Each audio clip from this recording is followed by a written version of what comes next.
All right, one of the most frequent questions we get asked in our office, especially from our contractors, is how do I go about exempting myself from the work comp? Unfortunately, a lot of times this comes up after the fact of an audit when their payroll has been included in the premium, or midterm when a homeowner or general contractor is requiring them to get work comp. So I'm going to kind of walk you through that process today. I will post a link to this in the comments part, but usually I just Google Tennessee Workers' Compensation Exemption. This is the page that it will bring you to. Like I said, I'll give you the link to get here. You're going to do an initial Workers' Compensation Exemption Registration Application Form, or Form SS4523 is what you're going to be looking for. You're going to have a couple different options for this form. I always recommend e-filing. That gives you an instant certificate showing that you are exempt from work comp.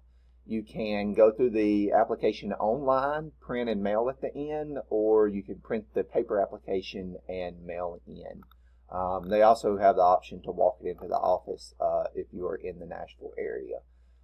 So if you follow the link to e-file, it's going to give you a couple different options there. You can search the exemption registration, and that's going to be for all contractor-related codes. So if you are exempt or think you may be exempt, this is where you would go to verify that.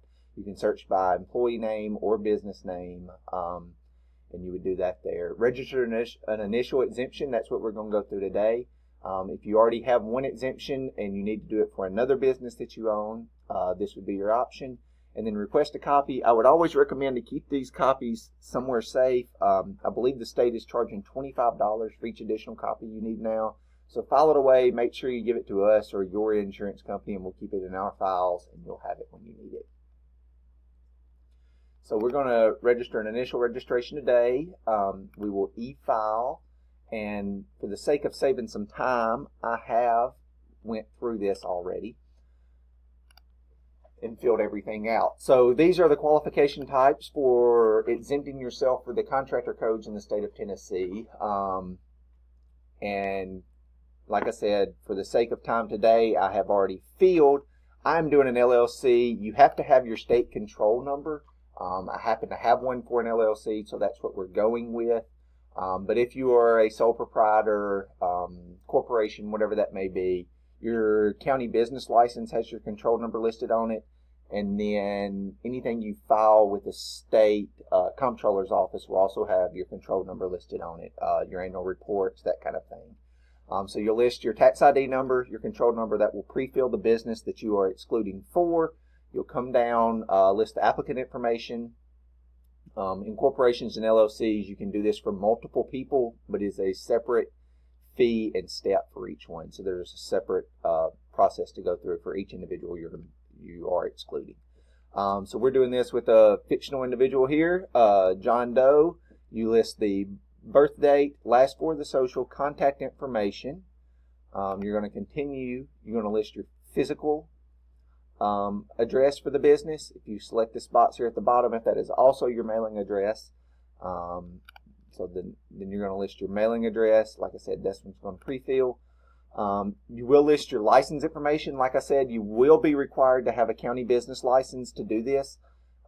That's kind of how they cross-reference everything. So if you have a state board for licensed contractors license, you select this box at the top and reference it as well. You put your county business license information there. In Giles County, cities do not require you to have a business license, so you're going to list not required for that one. We're going to continue. This is your confirmation. You confirm all your information there. This is the actual exclusion at the bottom here. You're selecting it, accepting that you are qualified to make this exclusion and that you do agree to waive your right to workers' compensation. You're going to certify. This will be your signature. And then this is where the options come in. Continue with online payment. It is a $102.75 fee to do this. That is for a 2-year term. It's a $100 fee and then a $2.75, I believe, processing fee. You continue with your online payment here. That will give you the option to file. Like I said, it'll give you an instant print or an instant PDF that you can print or save of your actual exclusion. If you're not wanting to do that, you can print this pre-filled form and mail it to the state with your fee. I believe it saves you $2.75 in doing that. And they will mail your exemption back to you. It takes a little longer to do it that way.